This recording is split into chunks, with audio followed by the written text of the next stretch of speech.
Muy buenas noches, estimados participantes. Bienvenidos a Biloyer. Mi nombre es Henry Valdivieso y hoy vamos a continuar con el curso internacional de Derecho Deportivo. En esta noche nos acompaña desde Colombia el doctor Alexis Farud Perea, quien va a disertar sobre Derecho de la Competencia y Derecho del Consumidor. El doctor es abogado por la Universidad Tecnológica del Chocó, Colombia. Es especialista en Derecho del Mercado de Capitales y en Regulación de Servicios Públicos. También candidato a magíster en Derecho Económico en la Universidad Javeriana y con perfeccionamiento en Derecho de la Competencia de la Universidad Externado de Colombia. Es abogado litigante y asesor en Derecho de la Competencia del Consumidor y de la Propiedad Intelectual, conferencista, escritor y profesor universitario en Colombia y también en el exterior. Es director en Perea Vélez Abogados, litigante con más de 20 años de experiencia. Estimado autor, a nombre del Ilustre Colegio de Abogados de Sullana y de todo el equipo de Biloyer, le queremos extender nuestra gratitud por acompañarnos en este curso internacional en Derecho Deportivo y le cedemos el uso de la palabra para que pueda iniciar su presentación. Muchas gracias, doctor. Muy buenas noches. Primero que todo, dar gracias a Dios por esta oportunidad de que me da nuevamente la gente del Perú, una tierra que tengo que decir, yo en Perú juego de local. Perú es mi tierra también, es mi segundo país, como siempre lo he dicho y lo digo desde la mayor sinceridad que me permite el corazón. Y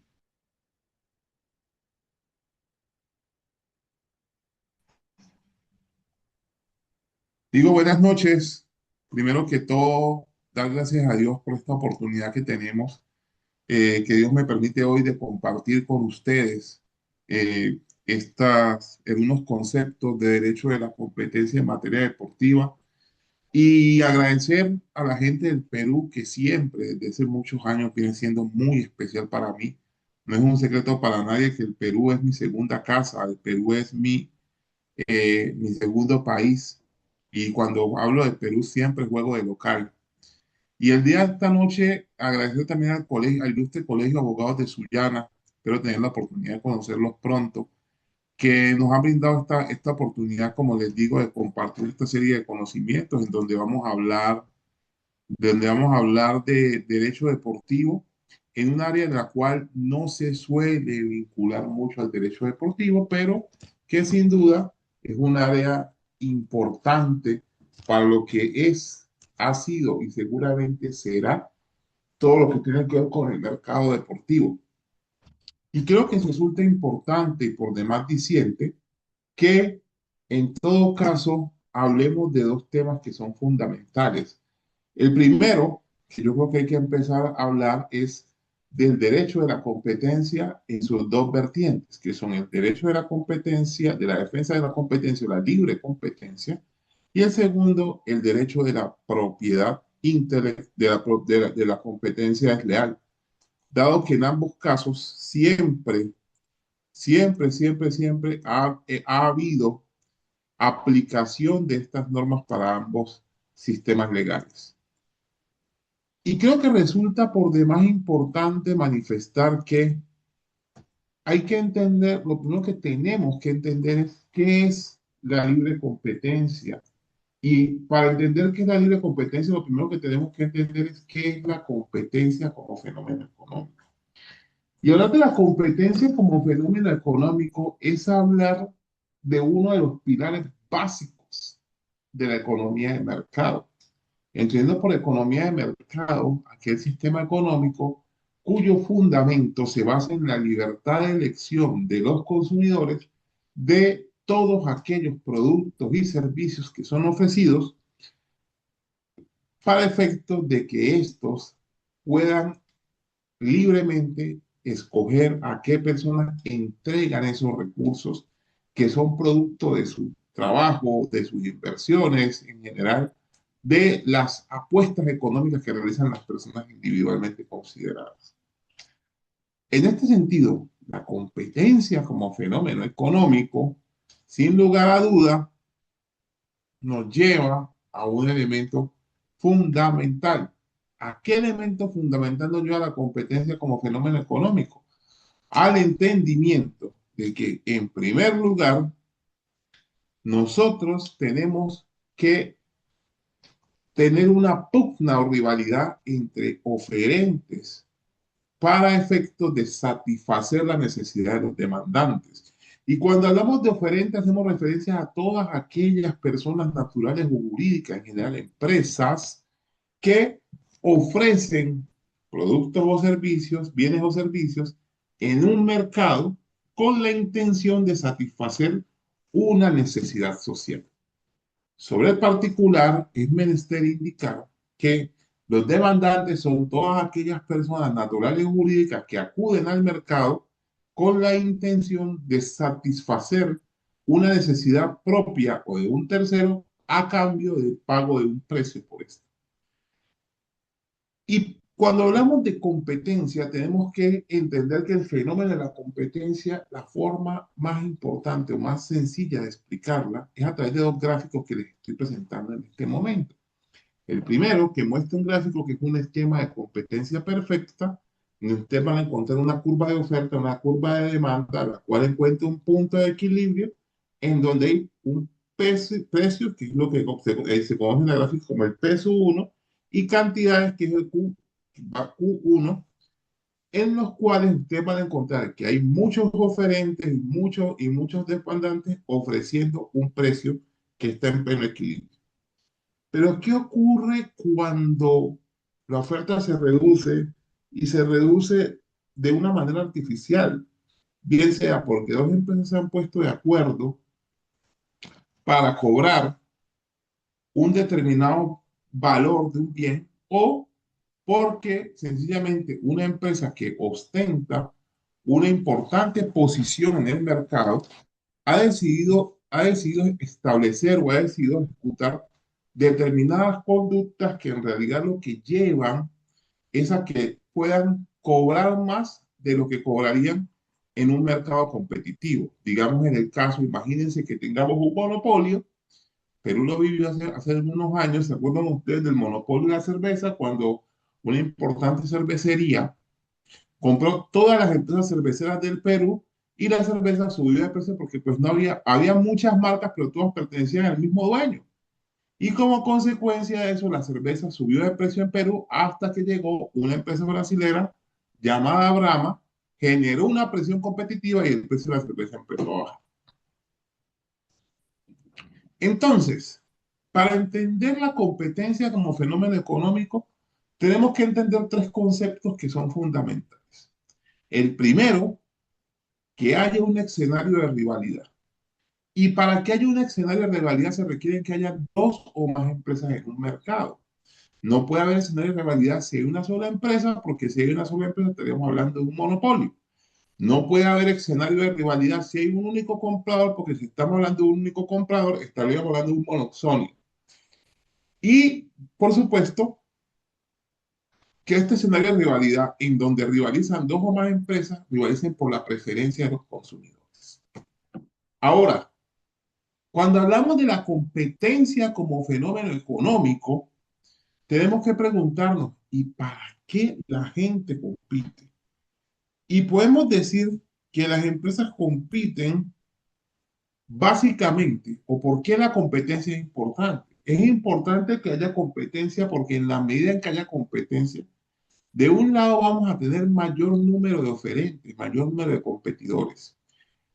Esto obliga a que estos competidores, como hay más competidores en el mercado, necesariamente aumenten las cantidades disponibles de un determinado producto.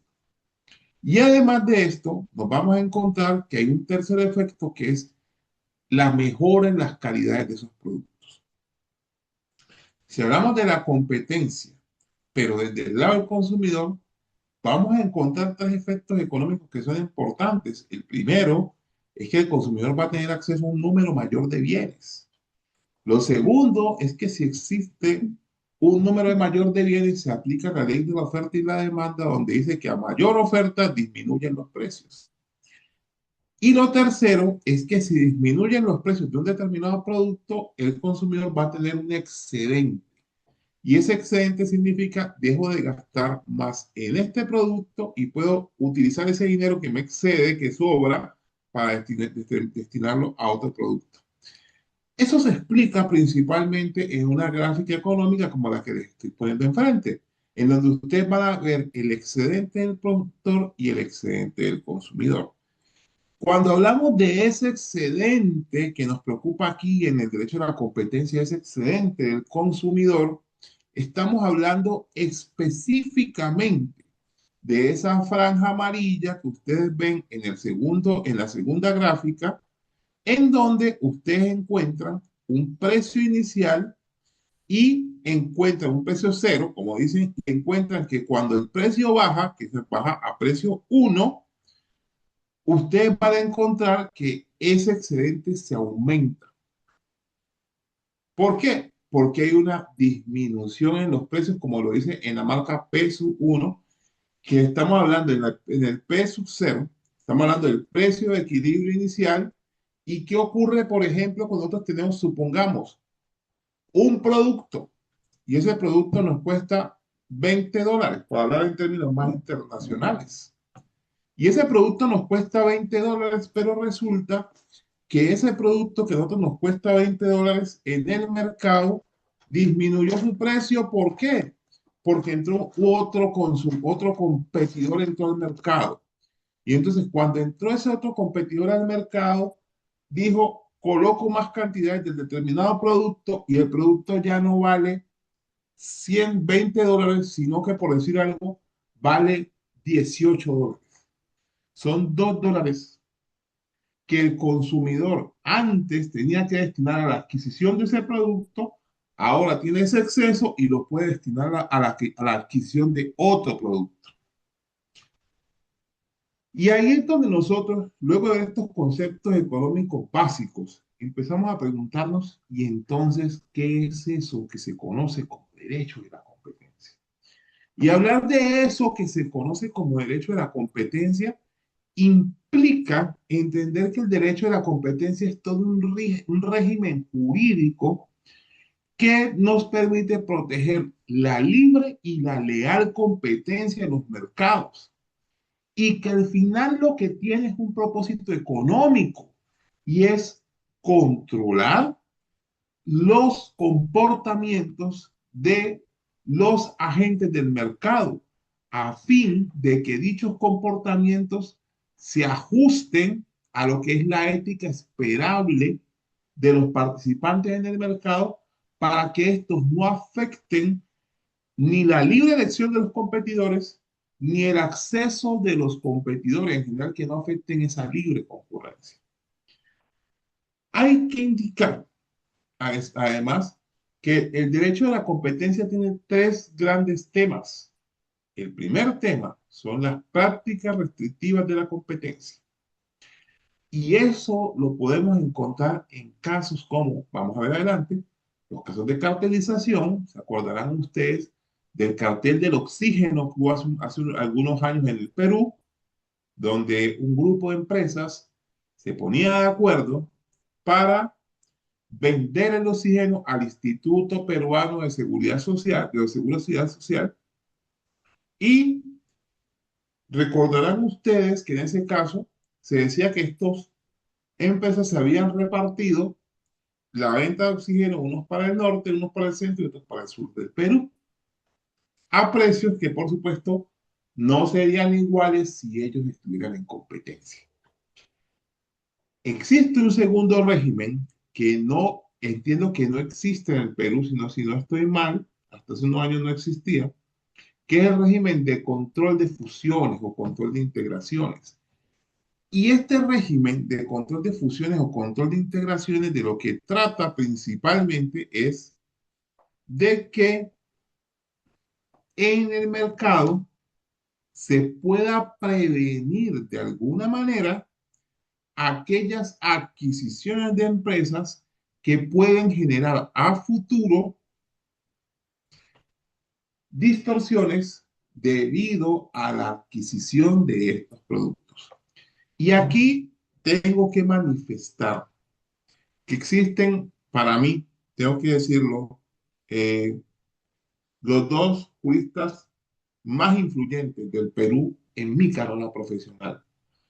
Enrique Jersey y Alfredo Bular, quienes tienen un concepto y un criterio claro sobre este tema, y es, no tiene sentido que haya control de integraciones mientras en los mercados no haya barreras de acceso. ¿Y esto por qué? Como lo explicaba Jersey en algún momento. Porque si no tienes control de integraciones, puede llegar una empresa y adquirir todas las empresas del mercado, como ocurrió en el caso de las cervecerías. Y seguramente esta empresa va a asumir una posición de monopolista y por un periodo corto podrá subir los precios. Sin embargo, y aquí completo con lo que dice Alfredo Bula, los precios transmiten información. Y cuando en un mercado, un monopolista que no tiene barreras de entrada para terceros competidores, sube demasiado los precios, lo que manda es una señal de mercado para que nuevos competidores entren a este proceso, que fue este proceso competitivo, que fue lo que pasó en el caso peruano con la cervecería brasileña Brahma, la cual al ver que en el Perú solo había una opción, pues decidió entrar al mercado y con eso, en el corto plazo, el mercado de la cerveza peruana se equilibró. Finalmente, tenemos un último bloque o una última área que es la competencia desleal. Y aquí es importante decir algo. Vamos a ver más adelante cómo no es lo mismo libre competencia que competencia desleal, pero sí es un error común en Latinoamérica que se confundan ambos temas. De hecho, uno lee la jurisprudencia de muchos tribunales, incluyendo los colombianos, altas cortes, donde en un caso de competencia desleal se le da el tratamiento de libre competencia, o en un caso de libre competencia se habla de competencia desleal. Y cuando hablamos del caso de la libre competencia, aquí me disculpan que no pueda tratar el tema de la constitución política peruana y no lo hago no porque desconozca el texto constitucional, sino por puro y mero respeto por criterios importantes que sobre la libre competencia han dado grandes juristas peruanos, economistas maravillosos que ustedes tienen.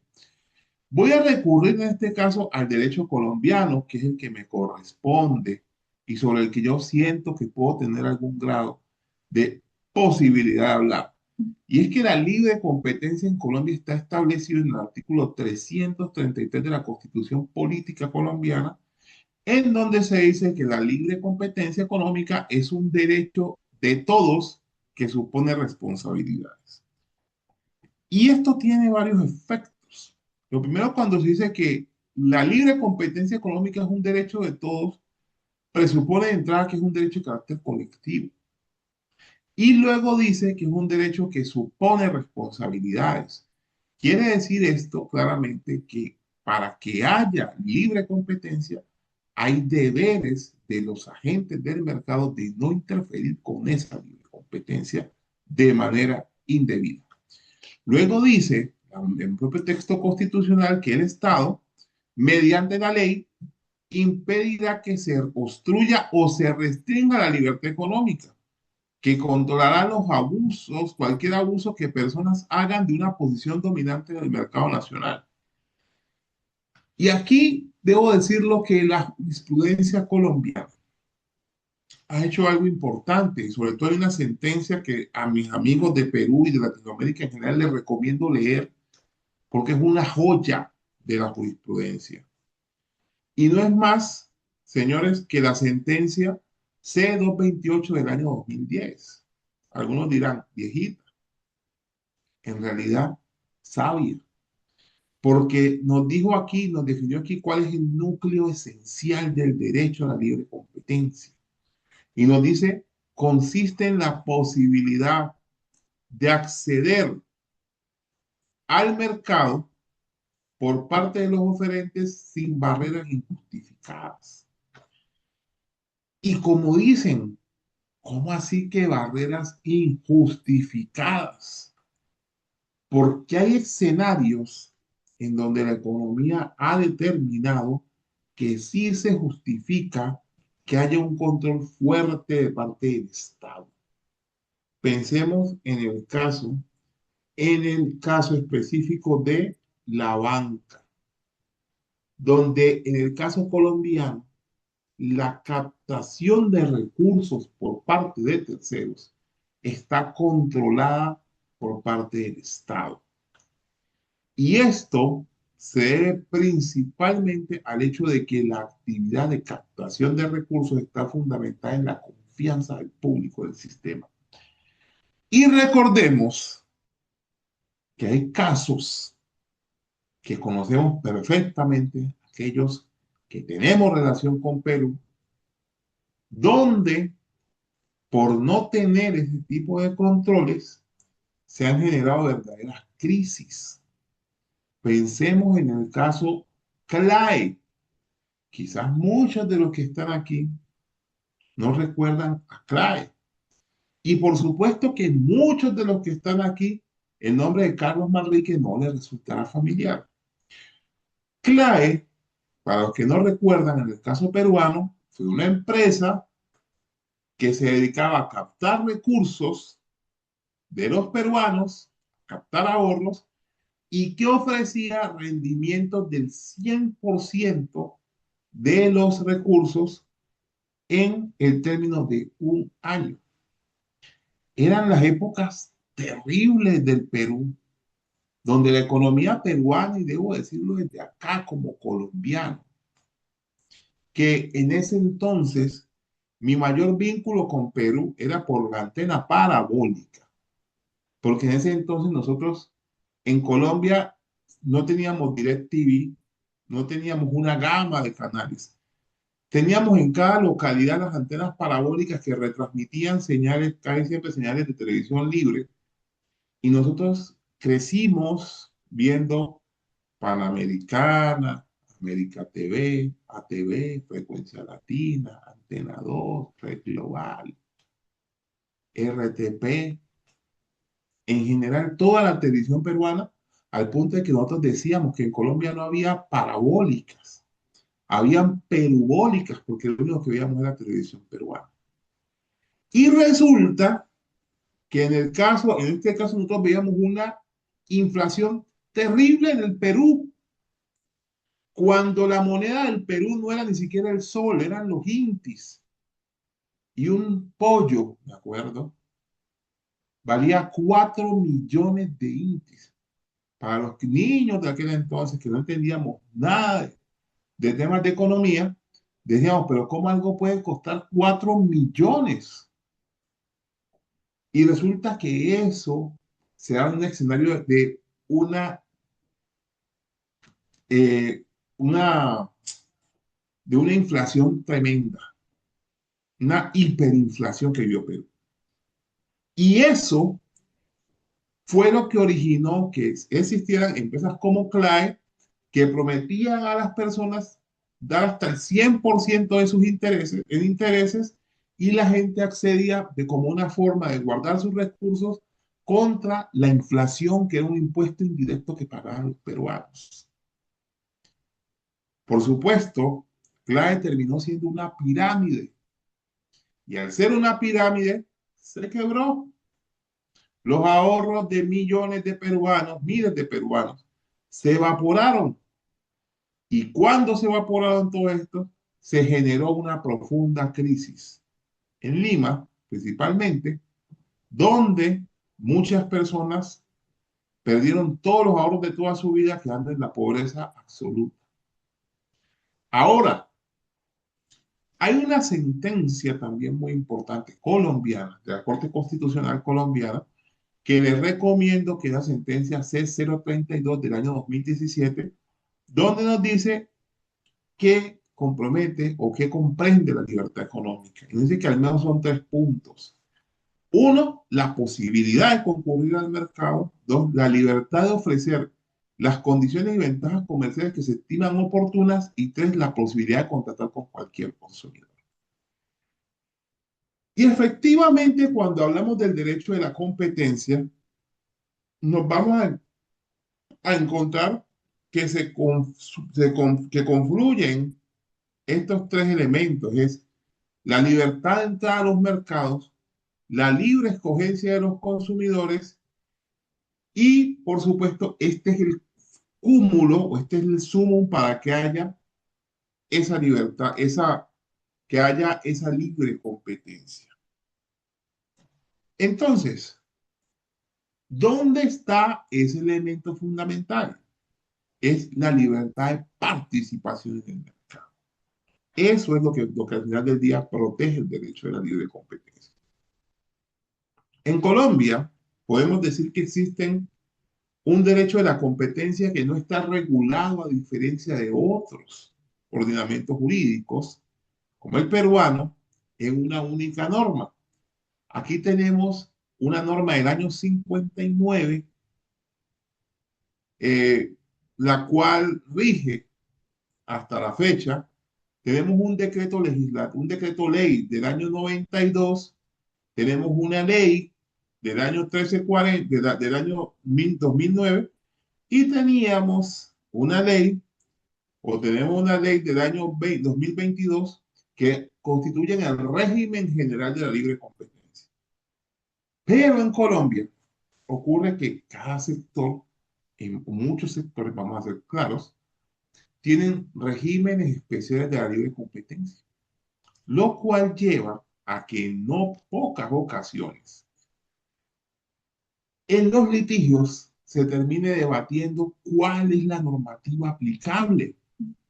Por ejemplo, el sector salud tiene su norma de libre competencia. El sector de puertos tiene una norma de libre competencia. La televisión tiene una norma de libre competencia. Y el mercado bursátil también tiene una norma de libre competencia. ¿Y qué es lo que la ley 1340 dice cuando ocurre esto? Es que se prefiere el régimen especial sobre el régimen general.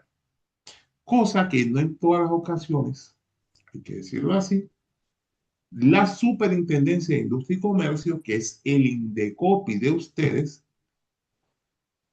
esta superintendencia en no todas las ocasiones aplica y muchas veces por la especificidad que llevan los casos, prefiere aplicar el régimen general sin tener en cuenta esos pequeños detalles que esperamos que la jurisprudencia pronto permita fijar.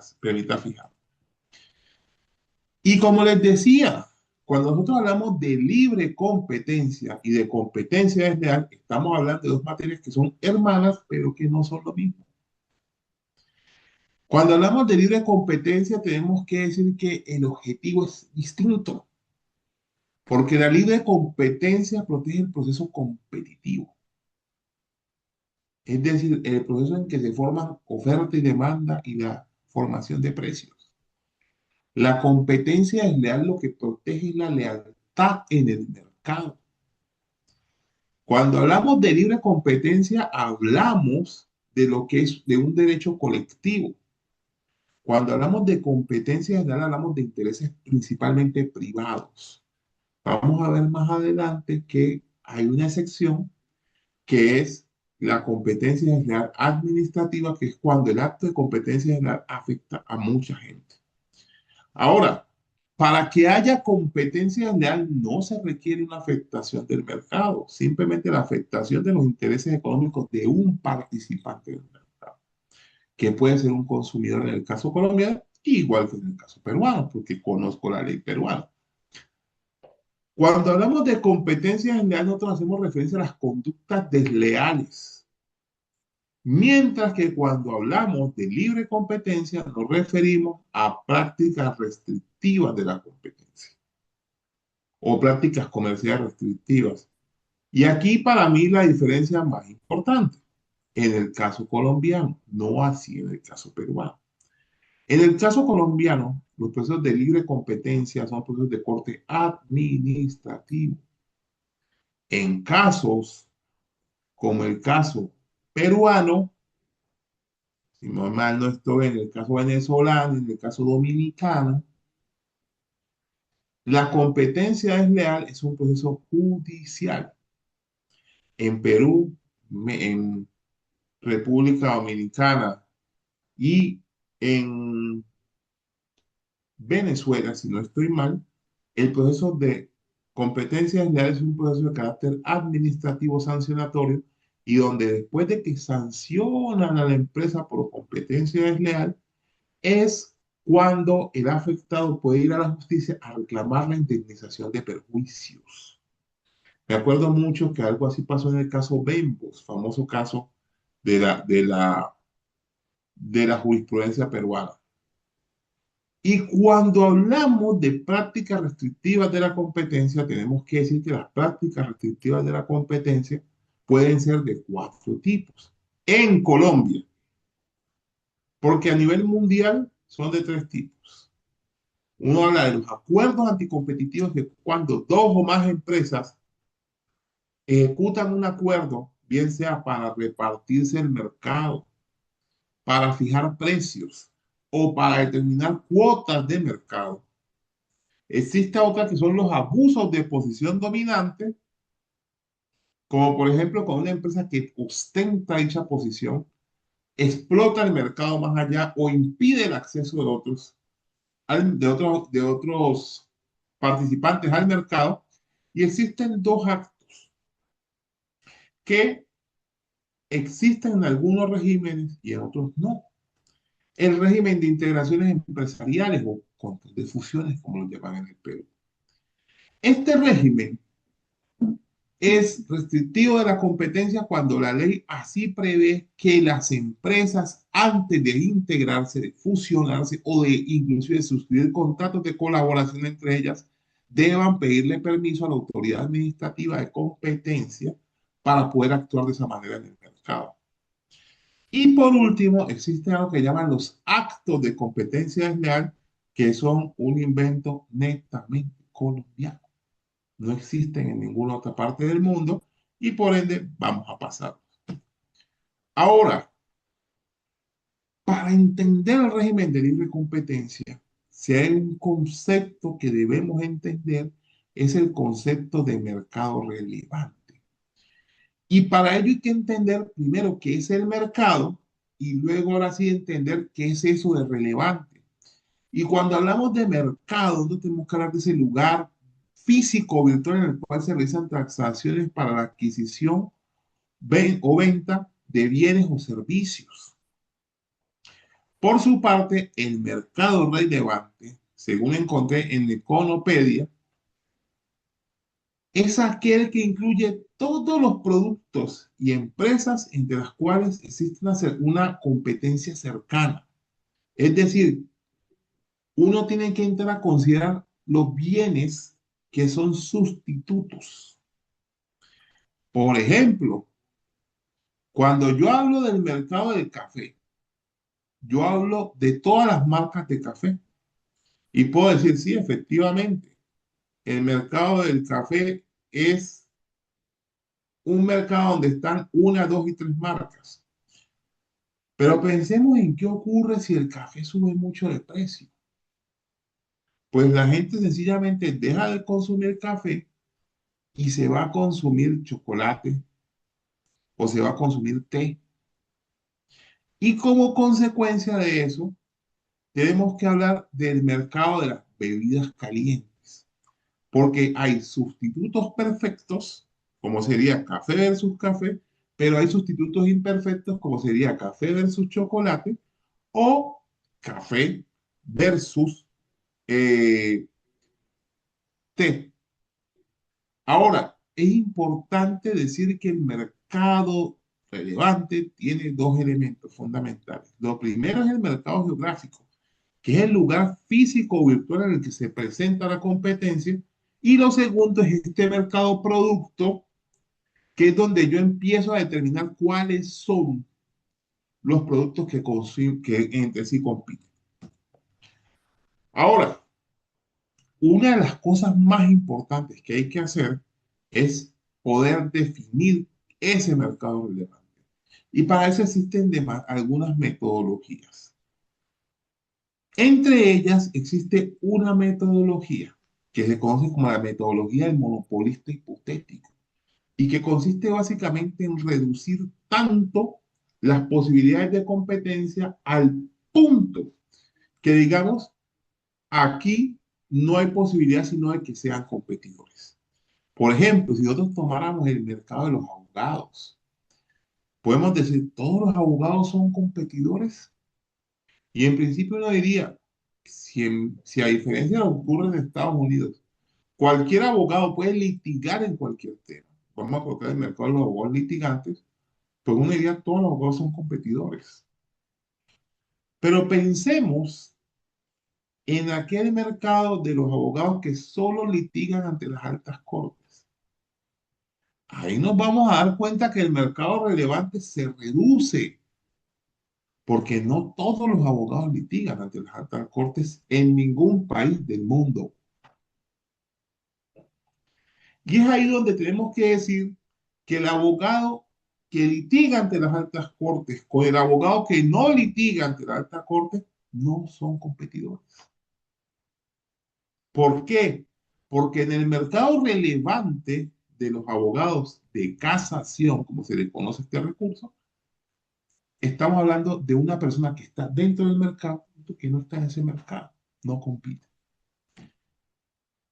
Pero bueno, cuando hablamos de esto, decimos que el objetivo de definir este mercado es, en síntesis, entender cuál es la dimensión del producto y geográfica para identificar los competidores que son capaces de restringir con su comportamiento la competencia. Cuando hablamos de la definición del mercado relevante, existe un debate en Colombia y es que la Superintendencia de Industria y Comercio ha dicho que en caso de carteles empresariales no es necesario definir el mercado relevante. Mientras que cuando se trata de integraciones empresariales y control y abusos de posición de dominio, sí es necesario definir el mercado relevante. Esta posición colombiana, que es básicamente adoptada de algunas recomendaciones de la OCDE, no son acogidas por todos los miembros de la OCDE o en general por todos los latinoamericanos. En países como Perú, Brasil y Chile, se considera que en todo caso hay que definir el mercado relevante para poder saber si en ese mercado a quienes se les imputa, por ejemplo, de hacer parte de un cartel, son o no competidores en ese mercado. En todo caso,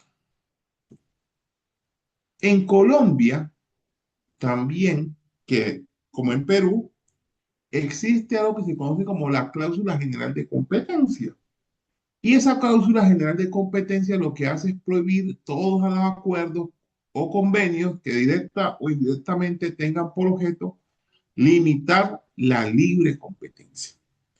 Esta es una disposición que tanto en Colombia como en Perú permea todo el sistema y que tanto en Colombia como en Perú solo debería aplicarse cuando la conducta del agente investigado no se encuadre dentro de las demás conductas constitutivas como violatorias de la libre competencia.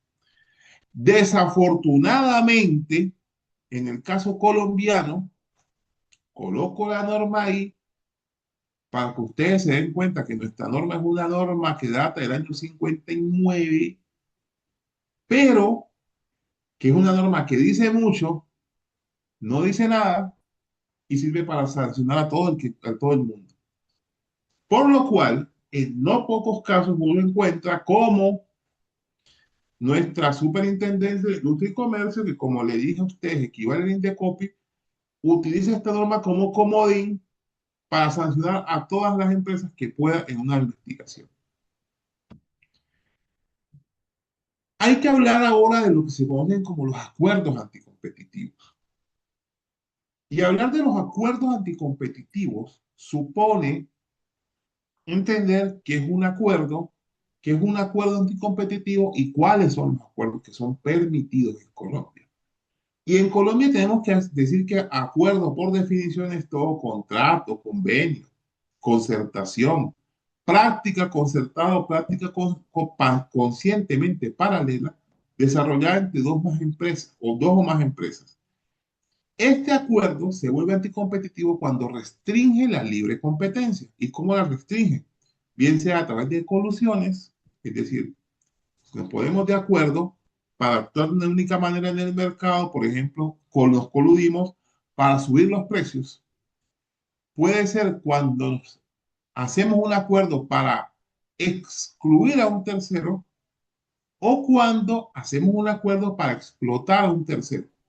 Piénsese en el caso del oxígeno, del cartel del oxígeno, en el cual se dice que estas empresas que participaron de, de este acuerdo habían repartido las zonas del Perú con la intención de que una se ganara la del norte, otra la del centro y otra la del sur, pero en cada mercado estas empresas actuaban como monopolistas y por lo tanto no tenían presión competitiva de las demás y como no tenían presión competitiva de las demás, podían subir los precios. Es decir, el Instituto Peruano de Seguridad Social no tenía, o el Instituto Nacional de Seguridad Social, como creo que entiendo que llamaba en Perú, no tenía los beneficios de un segundo competidor que ayudara a que los precios bajaran. Sin embargo, no todos los acuerdos entre competidores son malos. Hay acuerdos como los acuerdos de investigación y desarrollo, por ejemplo, los acuerdos que han celebrado distintas empresas para efectos de desarrollar vehículos eléctricos más eficientes. Las llamadas facilidades comunes, es que cuando uno se monta, cuando uno se transporta en un avión, por ejemplo, de un país a otro, uno va a encontrar que el dólar siempre vale lo mismo frente a la moneda a la cual de la cual uno parte. De la cual uno parte en su viaje. Por ejemplo, si uno va de Colombia a México, uno siempre le cobran el dólar a 4.000 pesos. Con independencia si subió a 4.200 o bajó a 3.600. Lo mismo ocurre en Perú, que siempre te lo cobran a 36 soles, algo así, o 360 soles, si no estoy mal. Perdón, 36 soles, me parece que estaba, perdón, 3,6 soles, exactamente. Y hay otros que son los acuerdos que se utilizan, por ejemplo, para establecer estándares de medidas que no son obligatorias, como los regímenes de calidad. Ahora, hay que decir que dentro de los acuerdos, existen acuerdos, no los vamos a ver todos, por supuesto, por el límite de tiempo, pero existen acuerdos que son bastante graves, como son los acuerdos de fijación directa o indirecta de precios y los acuerdos de reparto de mercados. Y hay casos en los cuales estos acuerdos llegan a ser tan graves porque lo que buscan en sí es que los participantes del acuerdo dejen de competir para ganar más de lo que ganarían si estuvieran en una competencia efectiva. Ahora, vamos a decir aquí específicamente que existe una segunda figura que es importante en materia deportiva, como lo vamos a ver, y que son los abusos de posición dominante. Y para eso hay que entrar a entender qué es la posición dominante. Y la Corte de las Comunidades Europeas desde el año 1978, en el caso United Brands versus EC Commission, o sea, Comunidad Económica, Comisión de la Comunidad Económica Europea, nos dijo que una posición dominante es una posición de fortaleza económica de la que disfrute la empresa que le permite prevenir que se le haga competencia efectiva dentro del mercado relevante, dándole a dicha empresa la posibilidad de poder conducirse en gran medida con independencia de sus consumidores, de sus competidores y en última de todos los consumidores.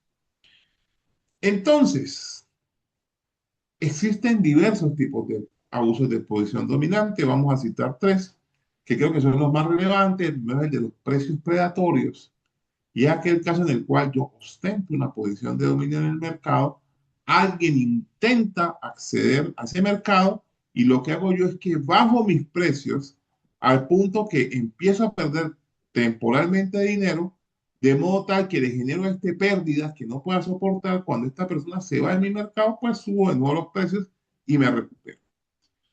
Hay un segundo tipo de abuso de posición de dominio que es llamado las ventas atadas.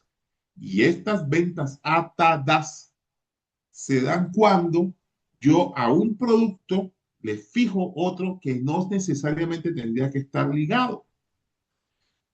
Vamos a adelantarnos que en el caso colombiano es un caso muy importante de ventas atadas, en el cual, para efectos de poder ingresar a un partido de la selección Colombia, era necesario adquirir dos partidos más que jugar Colombia local. Más adelante les comentaré el caso.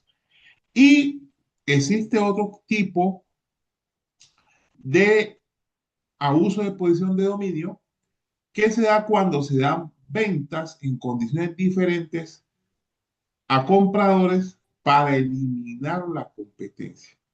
Y sobre esto sí hubo un caso en el departamento del Chocó, del cual soy originario, que sería la provincia del Chocó, que es donde nació un ídolo de la Alianza Lima como Maler Tresor Moreno, o el ex técnico de la selección peruana, el profesor Francisco Maturana, en donde el departamento del Chocó económicamente tenía una condición particular, o tiene una condición particular, y es que su economía se fundamenta principalmente en funcionarios públicos, en servidores públicos, y dentro de esos servidores públicos, el rubro de servidores públicos que más pesa es el de los docentes.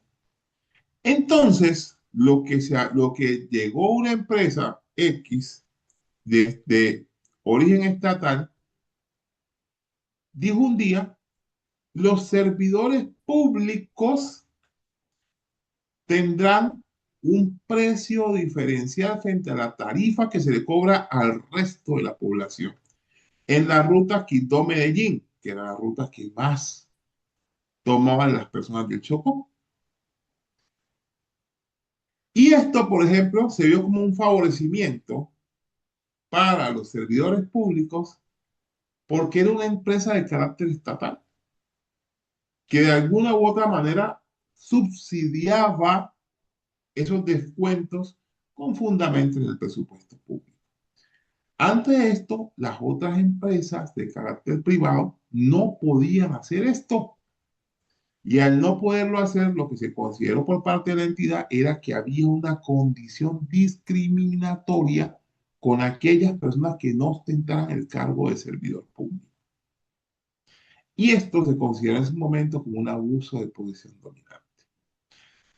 Pero bueno, ya después de explicarles por un buen tiempo cómo funciona este sistema de libre competencia, entremos a lo que es el derecho de la competencia en materia deportiva. Y básicamente entremos al caso del fútbol, que es el que solemos entender con mayor facilidad. Y sobre esto hay que decir que conforme nos los han señalado profesores como el profesor Luis Fernández y el doctor Giraldo, en una obra muy importante que se llama Introducción al Derecho Deportivo, que les recomiendo a todos leer, un libro muy importante, les digo. Aquí Giraldo y Fernández nos enseñan que el mercado deportivo tiene dos sistemas. Primer sistema llamado sistema asociativo, en el cual se habla de que hay clubes que son empresas independientes y por tanto estos clubes son competidores. Y tenemos el sistema que a nivel mundial hasta el momento solo funciona para la Major League Soccer, la liga de los Estados Unidos, en los clubes, cuales los clubes son franquicias. Es decir, hay una empresa que se llama la MLS y hay unas franquicias que son adquiridas por distintos empresarios en las distintas ciudades y que son las que generan los equipos, como por ejemplo el de Lionel Messi, cuya franquicia le pertenece a David Beckham, el equipo de Dallas, cuya franquicia le pertenece, según recuerdo, mal no estoy, al mismo dueño, los Mavericks de Dallas, etcétera, etcétera, etcétera. Y aquí la pregunta que surge hacerse es, en este sistema donde hay una única empresa que se divide en franquicias, ¿aplica el derecho de la competencia? Y déjenme decirles que existe un debate importante entre los abogados de libre competencia. Algunos dicen es una sola empresa que simplemente tiene franquicias, aquí no aplica el derecho de la competencia. Otros como yo, entre los que me incluyo, decimos es que hay que entender que la competencia no solamente es entre marcas, sino que puede haber competencia intermarcas dentro de la propia marca. ¿Y esto cuándo se da? Cuando una empresa genera tal poder que efectivamente esa sola empresa crea un mercado. El mercado de televisión, perdón, el mercado del fútbol de la Major League Soccer es solamente el mercado del fútbol de la Major League Soccer, porque es la única primera división que hay en el fútbol norteamericano.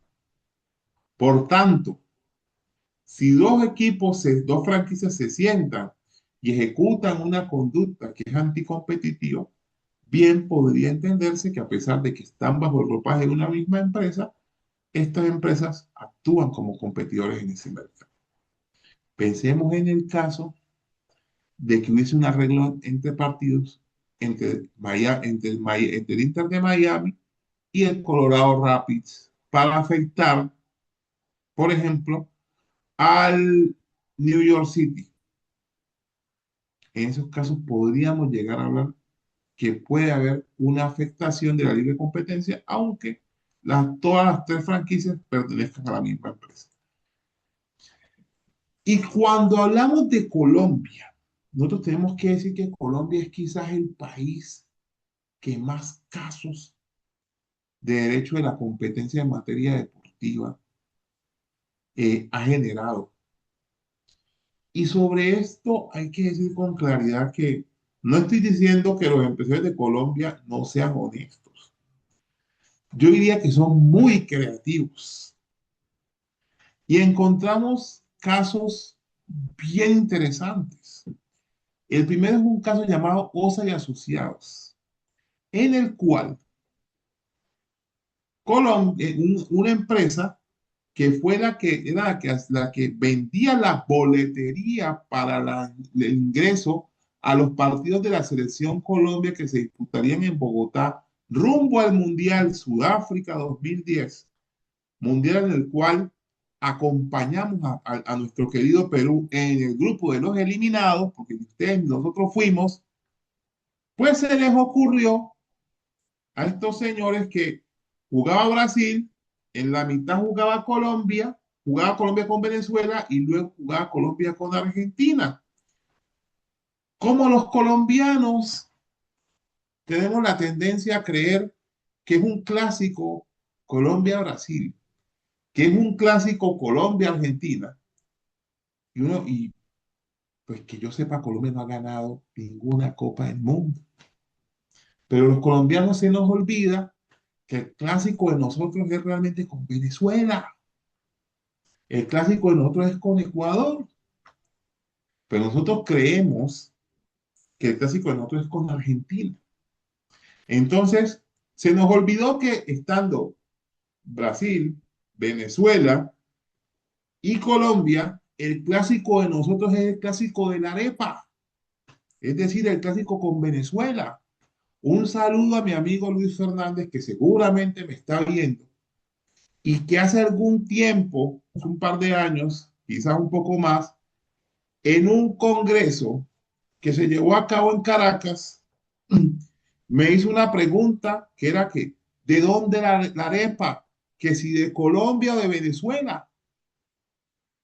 Y yo, la verdad, con unos 300 venezolanos que asistieron a esa conferencia, no tuve más que decir que efectivamente yo tenía la respuesta. Y la respuesta era muy sencilla, que la arepa se la inventó un colombiano que vivía en Venezuela, porque es la única forma en que podemos subsanar este tema. De hecho, los colombianos para que Venezuela clasificara a este Mundial de Norteamérica 2026, abiertamente les dijimos, hermanos venezolanos, acepten que la arepa es colombiana y los dejamos clasificar. No lo aceptaron y ahí estuvo el 6-3, ahí tienen. Pero bueno, más allá de todo, hay otros casos. Este caso que les decía yo a ustedes se forma porque en esta empresa OCE Asociados dice, si usted va a ir al partido de Brasil, tiene que comprarme el de Venezuela y tiene que comprarme el de Argentina. Y es aquí donde se abusa de esa posición de dominio. ¿Y por qué se abusa de esa posición de dominio, señores? Porque se hizo una venta atada. Porque yo libremente podía decidir solamente ir al partido de Brasil, o solo ir al de Venezuela, o solo ir al de Argentina, o ir al de Brasil y al de Argentina y no ir al de Venezuela. Pero como esta empresa lo que pretendía era asegurar que la gente tuviera que comprar la boleta del partido de Venezuela porque los otros dos fijos eran llenos, entonces al final lo que terminaron haciendo fue obligando a la gente a comprar esa boleta que no quería seguramente comprar, porque como les digo, Colombia sigue creyendo que ha ganado un mundial cuando no ha ganado nada. Pero bueno, ahí la superintendencia terminó diciendo que efectivamente había un mercado relevante y era el mercado de la venta de boletas de la eliminatoria para el Mundial Sudáfrica 2010.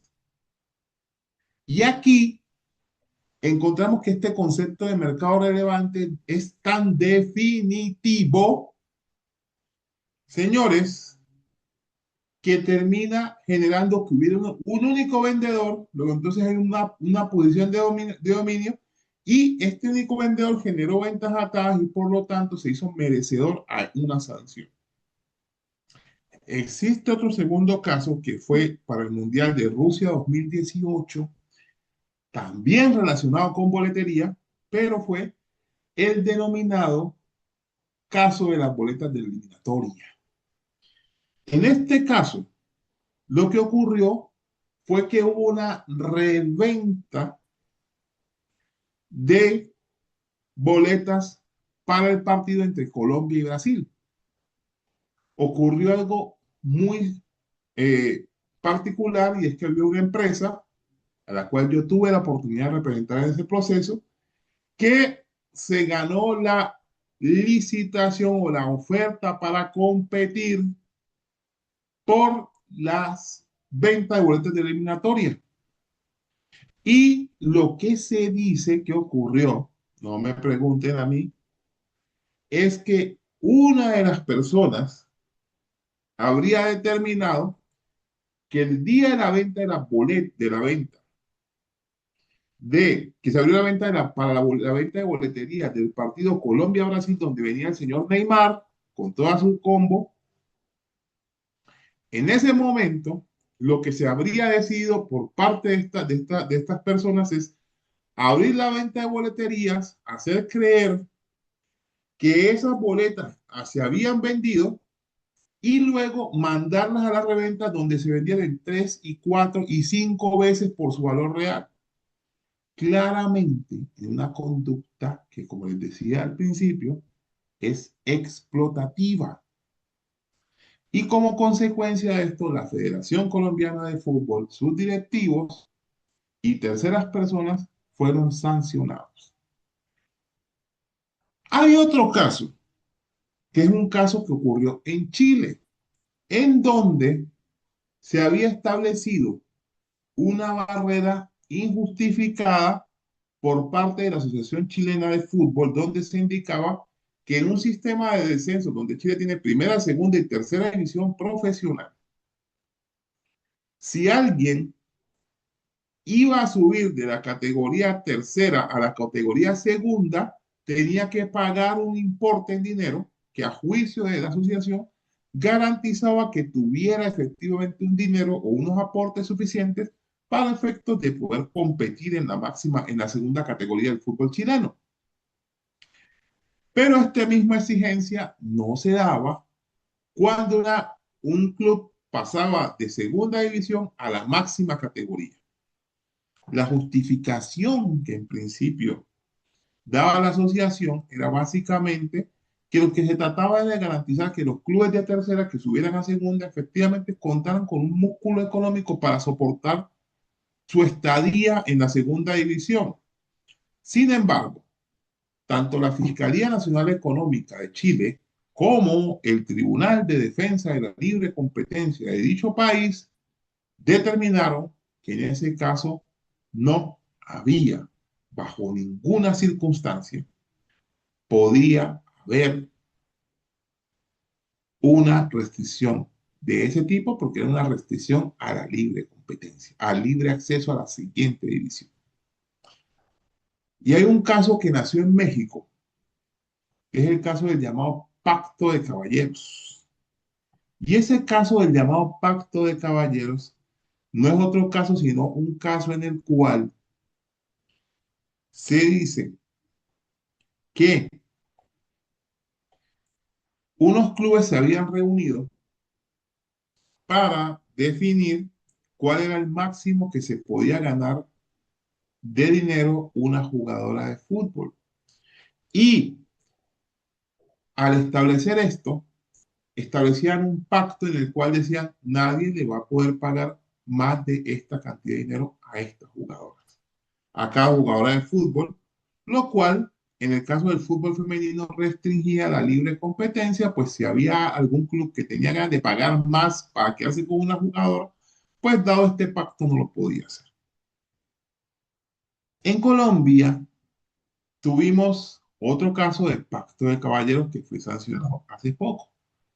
Y era el caso en que los clubes, presuntamente, digo presuntamente porque todavía están en el debate, se habrían puesto de acuerdo, clubes de primera y de segunda división de Colombia, para no contratar determinados jugadores que no aceptaran ciertas condiciones derivadas de clubes o ciertas condiciones que tenían los clubes.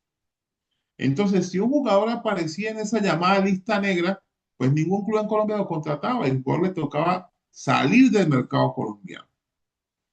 Esa conducta fue considerada por la superintendencia como restrictiva de la libre competencia, pues le impedía a los futbolistas ingresar al mercado. Pensemos en un futbolista que dice, yo quiero cobrar $10,000 mensuales, digámoslo así, y un club le había quedado mal a este futbolista y no le pagaba los $10,000 mensuales. Luego de no pagarle, este club le decía, este jugador es problemático, no lo contrate nadie. Y ningún club terminaba contratándolo independiente de si se bajaba a $5,000 mensuales. No lo contrataba. Entonces, yo creo que aquí cuando nosotros hablamos de estos casos, eh, nosotros tenemos que hablar de cómo se aplica efectivamente este derecho de la competencia. Ahora, si hablamos del mercado europeo, en Europa hay dos casos que son importantes en materia de prácticas restrictivas de la competencia. El caso de la llamada Superliga, que es una liga o era un proyecto de una liga que se jugaría entre los clubes más grandes de Europa, pero que esta liga estaría por fuera de la UEFA, que es la federación como Conmebol en Sudamérica, que organiza los torneos europeos entre la Champions League. La UEFA amenazó a los clubes diciendo que el que hiciera parte de esa Superliga sería excluido de la totalidad de sus competiciones. Y como consecuencia de eso, muchos equipos que eran fundadores de la Superliga desertaron. Existe en Europa, a cambio, un experimento de una competición oficial organizada por clubes que fue la madre de la idea de la Superliga y es la llamada Euroliga de baloncesto. Y esa Euroliga ha demostrado que aún procesos competitivos que no están dentro de las federaciones tradicionales pueden ser exitosos. La Euroliga de baloncesto es hoy por hoy el segundo torneo más importante de baloncesto del mundo, de solo después de la NBA. Y aquí lo que se termina concluyendo, efectivamente, es que la UEFA vulneró la libre competencia porque restringió la posibilidad de que clubes pudieran conformar ligas que compitieran directamente con ellas, aún en el caso de que estos clubes participaran de sus competiciones. En conclusión, señores, hay otro caso que antes de concluir, que es el caso, un caso más reciente, es el caso Diarra, en donde el señor Latierra, exfutbolista francés de la época de los Galácticos del Real Madrid, firmó para un equipo ruso. Y en ese equipo ruso el señor no terminó de cumplir su contrato, se fue de Rusia, muy seguramente aburrido por ese frío extremo, y firmó con un equipo de Bélgica. Y al equipo de Bélgica le dijeron, si usted firma a ese señor, pues le toca pagar la cláusula penal que tiene ese señor en Rusia. Como consecuencia de ello, este equipo se abstuvo de firmar a Diarra. Y en este caso, el Tribunal Europeo en el año, hace 2 años aproximadamente, terminó diciendo que esa era una práctica que restringía no solo la libre movilidad del jugador, sino la libre competencia, pues impedía que un tercer club fuera por un jugador que estaba en el mercado. ¿Aló?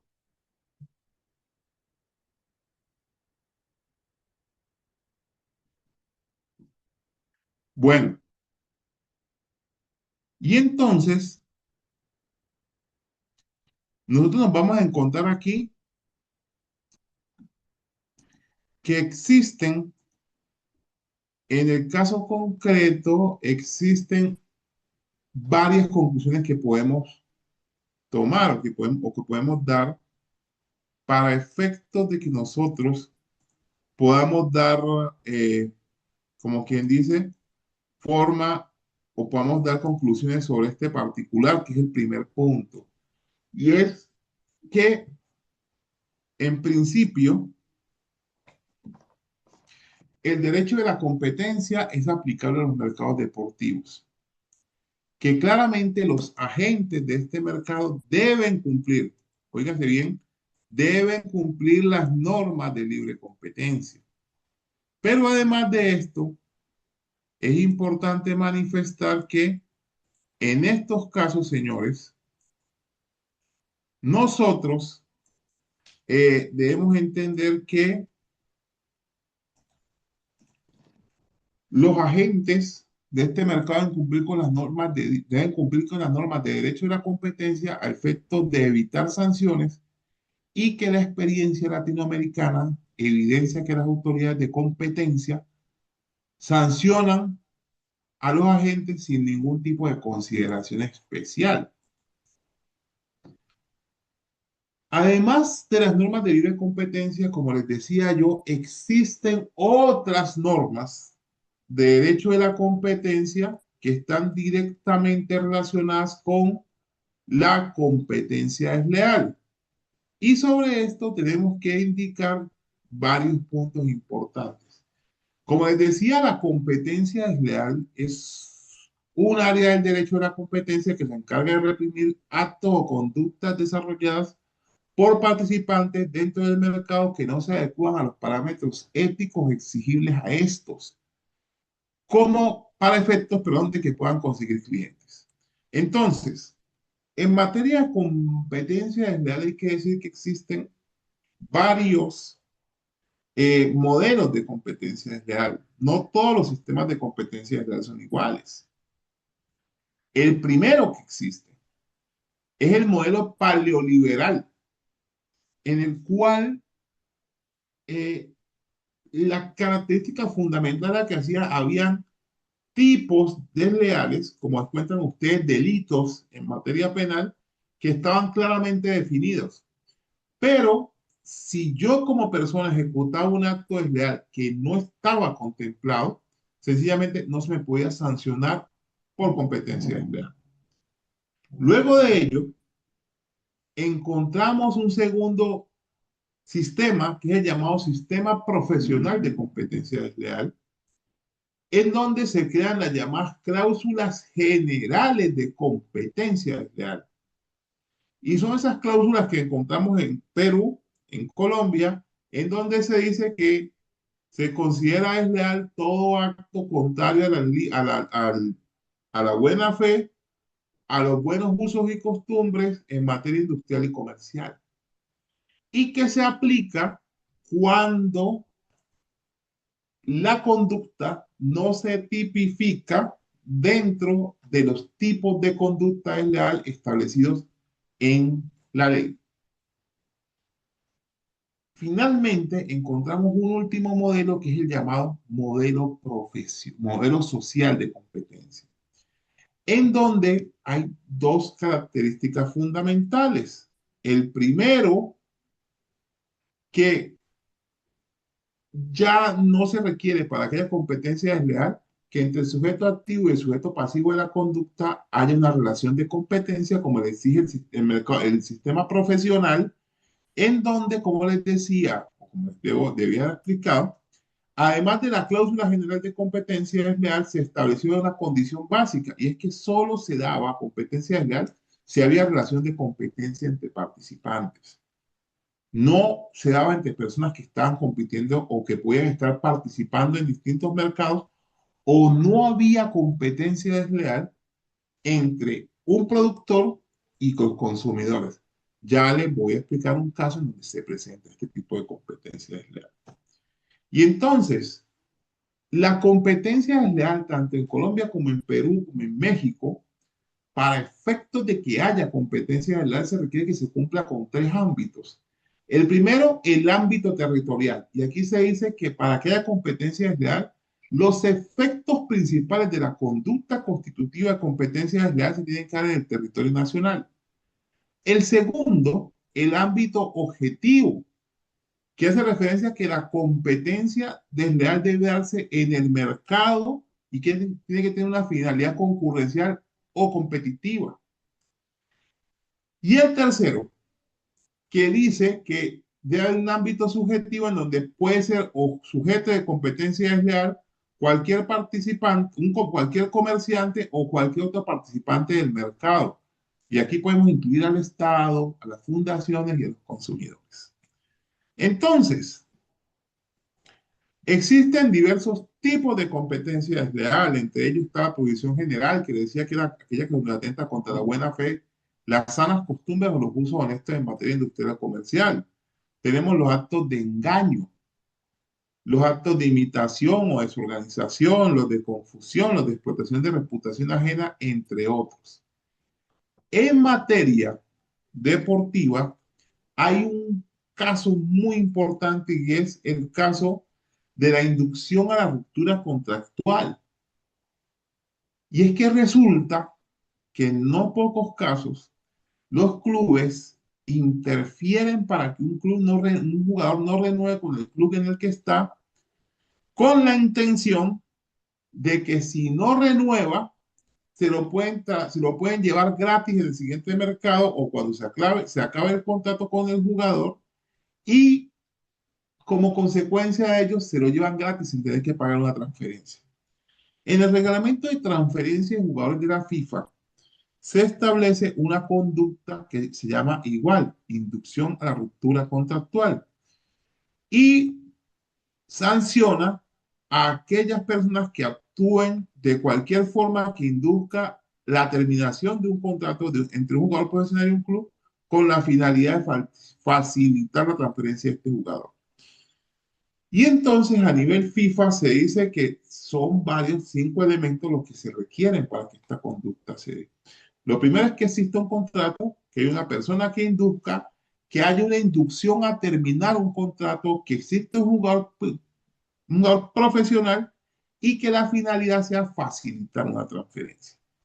El caso más recordado es el caso de Gael Kakuta del año 2007, jugador francés que pasó del Lyon al Chelsea porque el Chelsea le ofreció que no renovara, que se quedara callado y quedándose callado, el señor Gael Kakuta pasaría gratis a este club.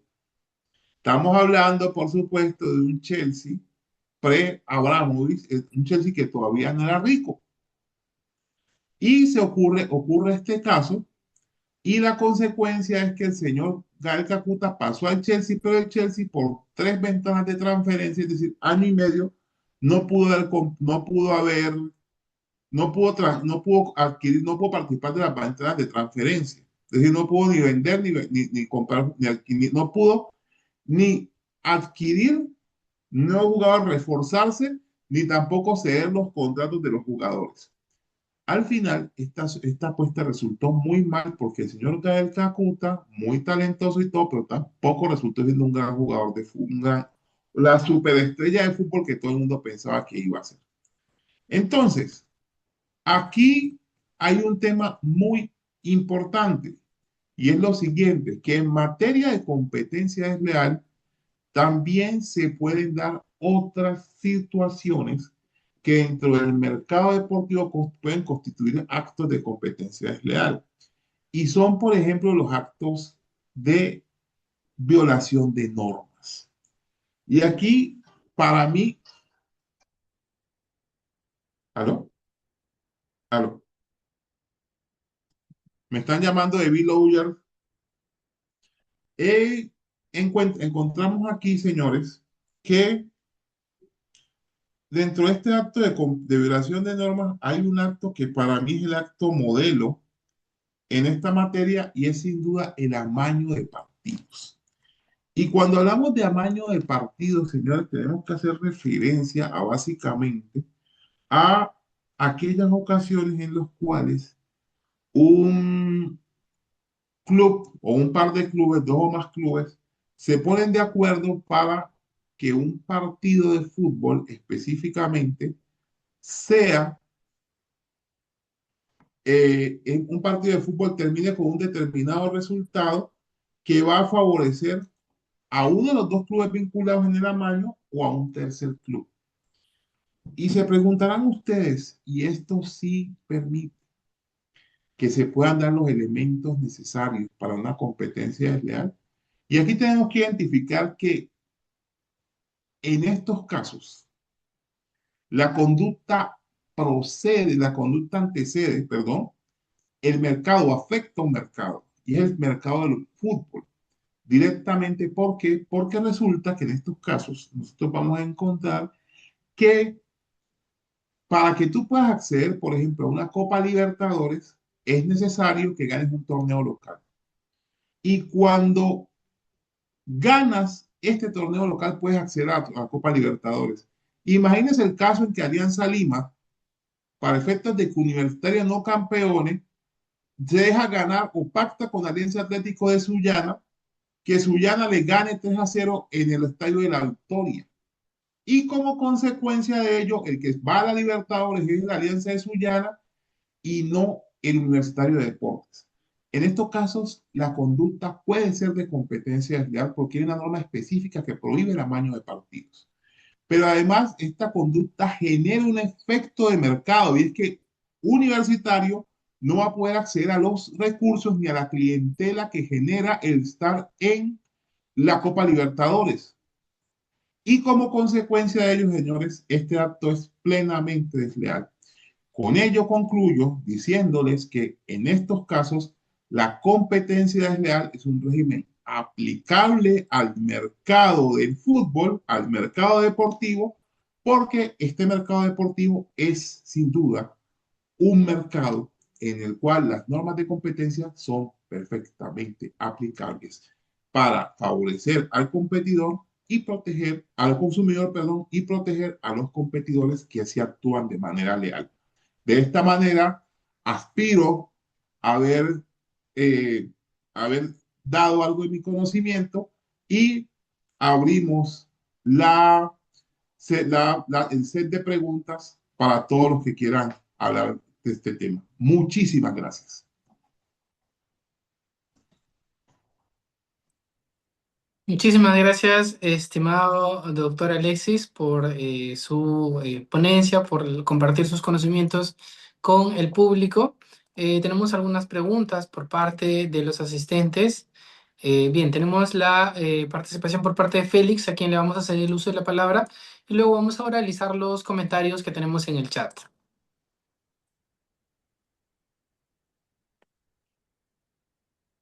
Félix, te escuchamos. Buenas noches, es que no lograba activar el micrófono. ¿Me oyen? Sí, te escuchamos. Bueno, buenas noches, doctor Alexis. ¿Qué tal? Un gusto saludarlo nuevamente. Yo era uno de los 300 venezolanos que estábamos en el auditorio de la Universidad Metropolitana oyendo el Congreso Internacional de Derecho Deportivo. Quiero preguntarle si de su punto de vista las decisiones emanadas del Tribunal de Justicia Europeo y del Tribunal Mercantil de Madrid en relación al caso de la Superliga va a suponer algún cambio importante en lo que es el tema de la organización de competencias internacionales del fútbol, ya que se reconoce la posición de dominio del FIFA y de la UEFA y todas las confederaciones, pero a su vez establece que no existe un criterio, eh, por decir, un criterio establecido para saber cuándo se reconoce o no la existencia de competencias distintas a las organizadas por FIFA.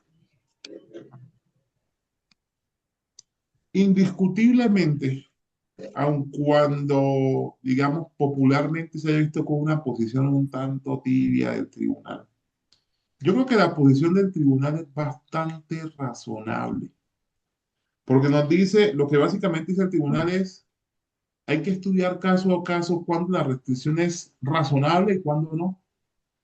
Pero el principio general que deja el tribunal establecido es que sí se pueden establecer competiciones alternativas.